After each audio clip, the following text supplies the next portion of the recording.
Okay, I call this meeting to order. At this time, we'll all stand for the invocation by Mr. Garber, and then we'll have the Pledge of Allegiance and the Texas Pledge. Thank you, Mayor.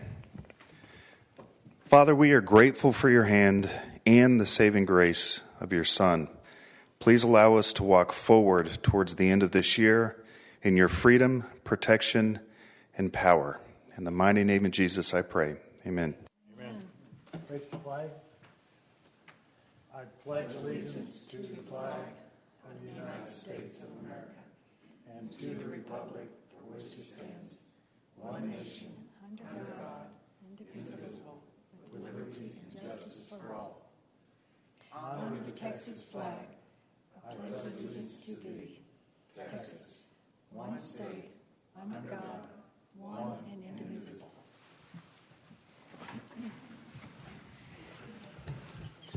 Thank you. Citizens' comments. Please limit your comments to 3 minutes. Comments about any of the council agenda items are appreciated by the council and may be taken into consideration at this time or during that agenda item. Council is prohibited from acting on or discussing items brought before them at this time. Are there any? None? Okay. At this time, consent agenda. All matters listed under the consent agenda are considered to be routine and will be enacted in one motion. Should the mayor or a council member desire discussion of any item, that item will be removed from the consent agenda and will be considered separately. I'd entertain a motion on the consent agenda. I'll make a motion to approve. And I'll second. Any discussion? Cast your vote.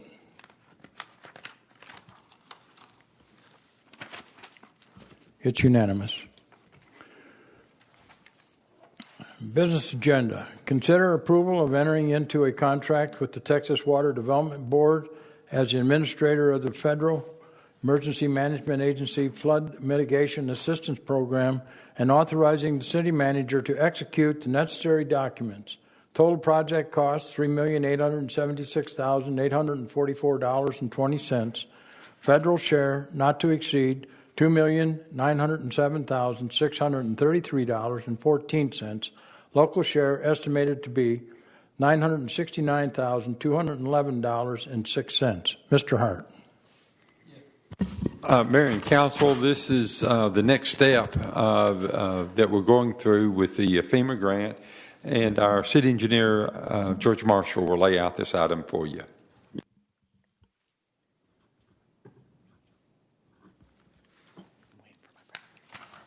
Thank you. Shay, do you have my presentation? Bless you. Bless you. There we go. Awesome. So, it's been a little over 3 years in the making. So here we are at Lynchburg Creek. I'm going to go through the whole presentation for the benefit of those that haven't seen it in the last couple of years and for our lovely audience. So bear with me, but I think it's all important information, and I like to make sure everybody has all of the information related to the project. But basically, in 2015, the city, the North Central Texas Council of Governments, as a cooperative technical partner with FEMA, entered into a program with Half Associates to remap all of Lynchburg Creek. That report was finalized in October of 2017, and when there's a new flood risk report done, there's always new flood maps. So in June of 2018, the new maps were preliminary issued to the city. For those that don't know, I started in August of 2018, so right around a similar time frame. There were some big changes to the map. One, it was a lot more digital. There was some added areas to the map. Right there, that just highlighted there, that's across the street with our Agora project, which we're going to have to be dealing with that flood mitigation project there in the future. This is area 2 that we refer to, and that's the Realty Capital Parkway District project. And then, of course, we have Amity Village, and that's the biggest change. So what you see in this map here is that what's in pink, that's where things were added to the floodplain. So that's a lot of houses that were added. About 65 or 70 homes were added to the floodplain. Most of the other areas, it wasn't homes that were added, but it was primarily in the Amity Village area. Downstream of I-35, we have 5 homes that are in the floodplain as well.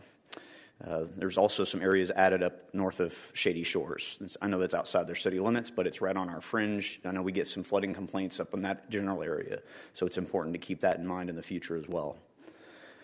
So, Jones, with great guidance, the city entered into a contract with Jones Carter before I got here, which is wonderful. I never worked with them before, but they've been a wonderful team to work with since I've started, and I continue. They're my Lynchburg Creek go-to people. I always, whenever somebody has questions, we've had a lot of development programs that people are coming through to make changes to the floodplain in here, and so I'm always going back to Jones Carter to help with us. Initially, that folks thought that maybe some of the map was wrong. That how did all these homes just get added? And I understand that thought process. But after further detailed study, Jones Carter actually determined that the maps were actually right in terms of the added homes, but there was actually some other homes that were missing from the new maps. So, just for interest. So they also looked at these areas 1, 2, and 3 for mitigation grant opportunities. So with that, we had to develop we call it a 10% plan. What's in blue you see highlighted that's the new floodplain down there on Valley View Drive. That's the area that was not mapped, and it's currently not in the floodplain in the official map. But with the flood risk reduction project, that area will come out of the floodplain. So we have an existing detention basin that pumps the water out of here down into Lynchburg Creek. We're going to widen the channel through here, add a regional detention basin. The look and feel of that detention basin will be dependent on the property owner and what we need and into further detailed design. We anticipate it to be about 5 to 7 acres in size. Then we also have some channelization along both sides of Amity Village, as well as a berm on the north side. So those are kind of detailed out a little bit clearer here. Obviously, that's going to have an impact on the existing property owner's polo field. And we've been working with Dr. Hayslip for a number of years on this project, as well as the future alignment of Park Ridge to come through this property. So we'll be working with him moving forward into the future. But this map here shows what's highlighted in orange, that orange dots. That was the revised floodplain. With all these improvements, the floodplain gets reduced to what's in blue. So that actually helps 100 homes. The other area, Area 3, we're talking about is over by the ball fields. Initially, we were thinking, okay, well, let's we were always looking for more sports fields, and let's take this area over here that's in the trees and create a new sports field and lower down on the ground and all that kind of stuff. Well, further thought process on that, and the interest of saving trees, we have trails and all that kind of stuff we'd like to keep. We moved the project to basically lower the existing baseball practice fields, so they will be inundated by a storm event, but people aren't usually playing baseball in the rain. So we'll make that work, and I think we'll get a better sports field at the end of the day with good drainage underneath and so forth. And so that area of disturbance is reflected in this red map here.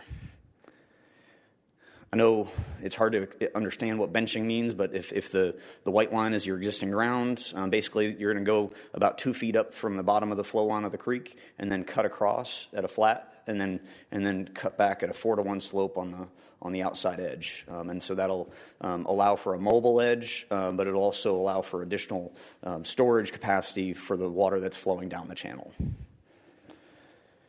So, like I said, 65 homes were added to the floodplain.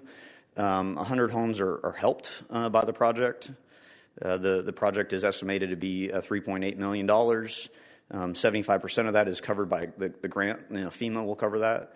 And with that, when FEMA won't let you do a project and use their money if it doesn't make sense cost-wise.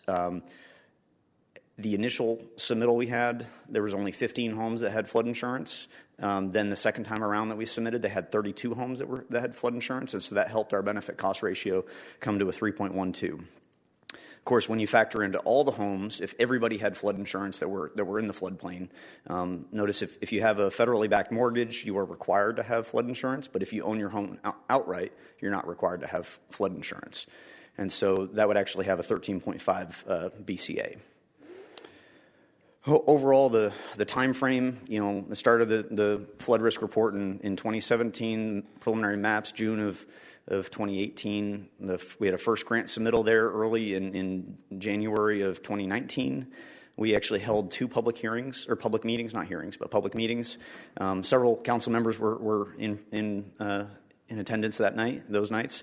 I think it was one of our public events. We mailed out over 360 letters to property owners within the Lynchburg Creek flood area. And so we had about 60 people in attendance, and good communication and dialogue back and forth. And it's got me the ability to meet a lot of new faces here in Corinth. The second public meeting was focused on flood insurance. We knew that the benefit cost ratio didn't work with the first submittal, and so we needed more people to obtain flood insurance. Well, the thing is, they weren't required to get flood insurance yet because the maps weren't effective. So getting them to get flood insurance before the maps became effective, and we had an increase, which really helped that BCA score. But in June of 2020, the flood insurance maps became effective. A similar time frame, the FEMA identified our project for further review, which was great.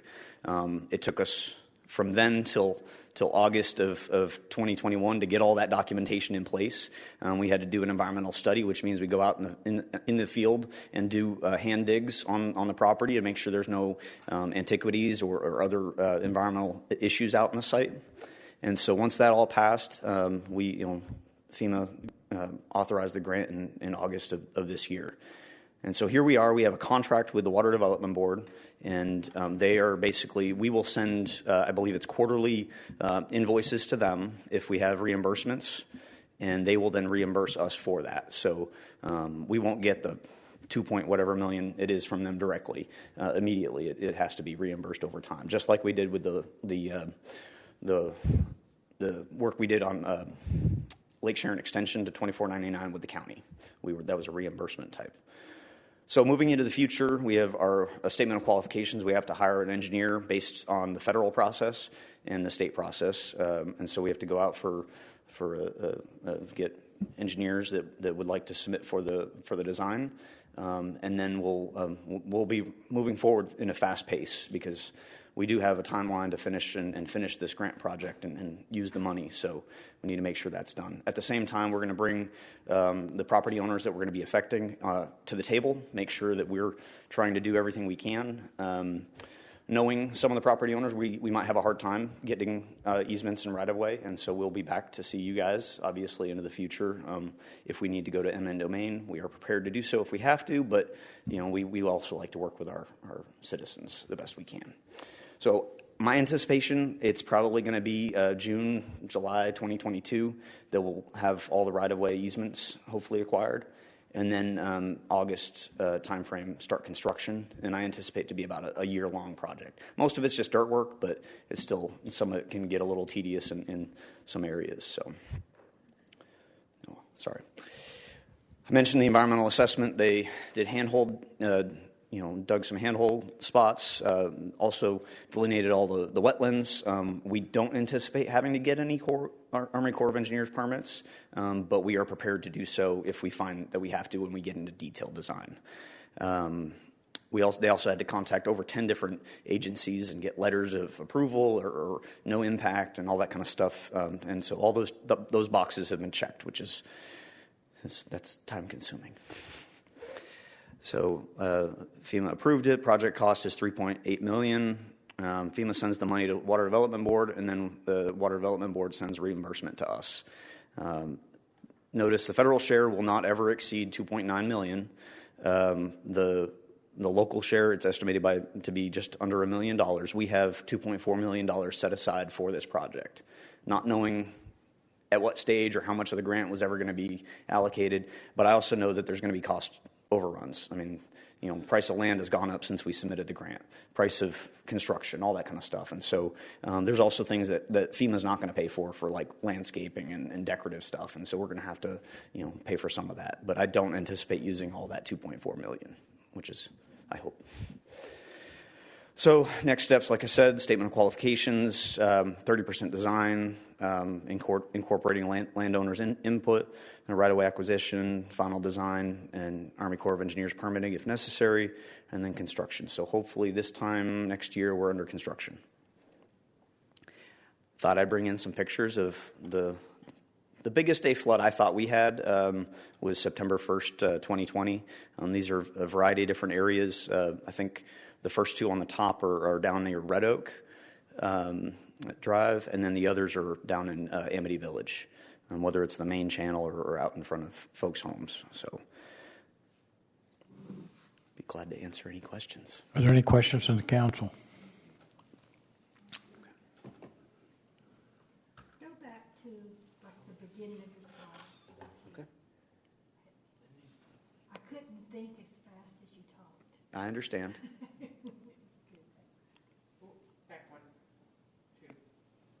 Right there. Yeah. See all the blue?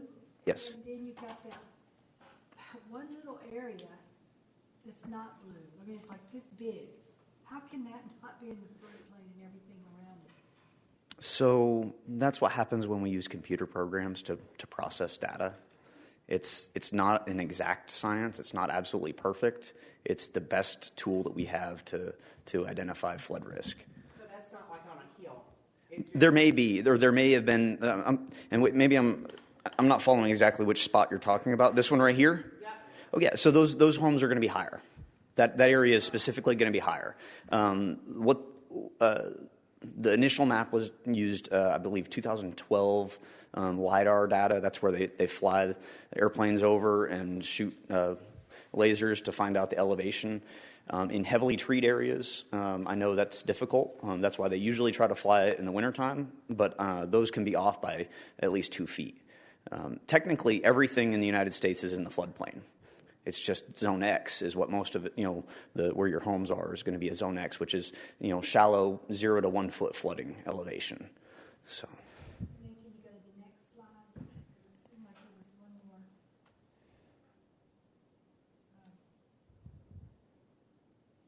Go back. I don't remember. Well, I'll think of it now. No, that's fine. And yeah, feel free. Like I said, unfortunately, it's not exact. There's some homes that are in here. I will, share a little bit of information. One of my new employees, she lives in this neighborhood, so she, I guess, knew me before I became her boss. But she's a good asset to our team, and it's nice to be helping out somebody you know on a personal level. I have a question. When they submit the plans, will they submit like kind of what, like an aerial view? Like, we've talked. I'm concerned about the amount of trees that are going to come out, and all the trails are back in there. I'm not worried, but I'm interested to see what the impact is going to be on those things, because, well, I think the creek is beautiful now because it has like old fallen trees in it. So natural, that's kind of happened throughout time. Just kind of see like aesthetically or what it will look like when that's done. And that will be done when they submit the plans. Yeah, so once we get an engineer on board to do the detailed design, we'll go into that, and we'll probably have to have some, I wouldn't call them bid alternates, but specific line items that we know that FEMA's not going to pay for. That would include landscaping. So on that sloped edge with that benching. Is that concrete or is that earth? No, it's dirt. So it would be grassed, and at least, at the very least, we would put in temporary irrigation, probably at the top with some large sprinkler heads. But that whole area we can then plant back with trees every so often. Yeah, because the trees that are there, I know, there for years. I know, that's the challenge. It's you have these challenges trying to figure out how to make things work. And I mean, you don't want people's house to flood to save a tree. Right. Oh, I mean, I get it. Yeah, and then you also run the issue of when trees do fall in the creek, then there's potential for even more flooding because of dams and so forth that are created. I know some cities have programs to go out into creeks, even in creeks that they don't have they don't own the land or anything. They will go out and remove trees just because they want to make sure that people's homes aren't going to get flooded because of it. It's cool though to walk it. I know. Now to kind of how it's have. all wonky, it's really cool because it naturally occurred. That's all kind of made by nature. Yeah, absolutely. And we'll be working with Dorba. I've already spoken to them about some stuff because they're maintaining the bike trails and so forth back there and trying to make something, work with both for us, for the sports fields, for the flood situation.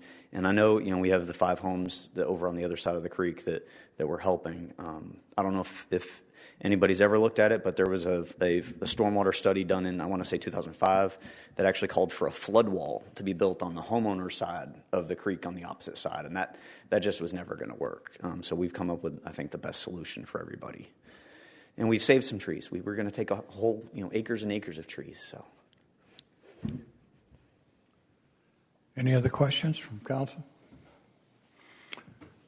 Okay, George, very good job. We appreciate all your efforts on this, and we look forward to completion in a year, 2 years? Year and a half, yeah. Okay, very good. I'd entertain a motion on this item. Mr. Mayor, make a motion to approve the contract with the Texas Water Development Board and authorize the city manager to execute any necessary documents. I'll second. Any further discussion? Cast your vote.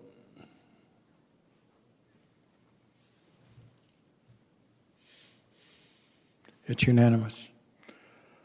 Item number 5 is to consider an act on casting a vote for the member of the Denton Central Appraisal District Board of Directors to serve a 2-year term beginning January 1, 2022.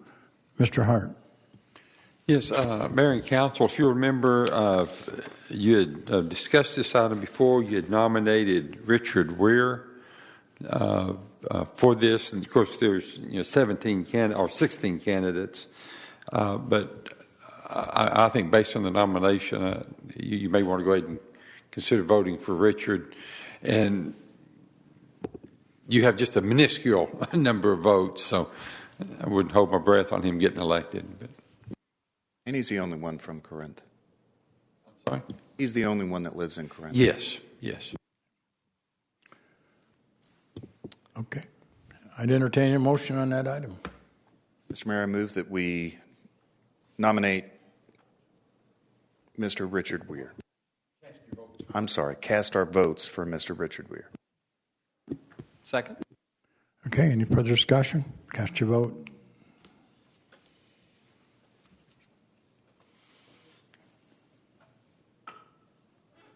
It's unanimous.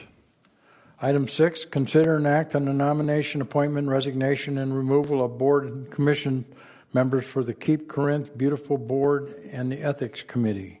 Mr. Hart. Yes, Mayor and Council, we had, I think, several items laid out, but one of the candidates has COVID and wants to withdraw. So it's kind of put a lot of this kind of on hold in terms of some of the process we were trying to follow. But you interviewed Tara Lancaster tonight, and that's who we would suggest you appoint to the KCB board. I'd entertain a motion on that item. I'll make a motion that we appoint Tara Lancaster to the KCB board. I'll second. Any further discussion? Cast your vote.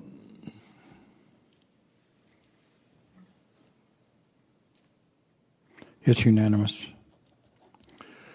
Council's comment and future agenda items. The purpose of this section is to allow each council member the opportunity to provide general updates and or comments to fellow council members, the public, and our staff on any issues or future events. Also, in accordance with Section 30.085 of the Code of Ordinances, at this time, any council member may direct that an item be added as a business item to any future agenda. Mr. Burke. Nothing, Mayor. Thank you. Mr. Garber. Nothing, sir. Thank you. Mr. Holsworth. Nothing, Mayor. Thank you. Ms. Henderson? Yes, sir. I'd just like to say that today we were able to participate in the Denton County, the new courthouse open house, and it was a great experience. It's beautiful, and I'm really proud of our county for that. And I also want to say happy birthday to you yesterday. Oh, thank you. Mrs. Pickens? Nothing. Thank you, Mayor. Mr. Hart? Nothing for me. Okay, I have one item. I've had conversation with the mayor of Louisville and the mayor of Denton, and they want to have a bike ride on November the 13th. I believe it's going to be around 11 or 11:30. I haven't got any of the details from the mayor of Louisville. He said he's going to get those to me momentarily. So once I get that, if anybody's interested in participating in that, you're welcome to do so. I don't know the details of what it's going to be about, but knowing the mayor of Louisville, it'll be different. So, okay, and with that, we're adjourned.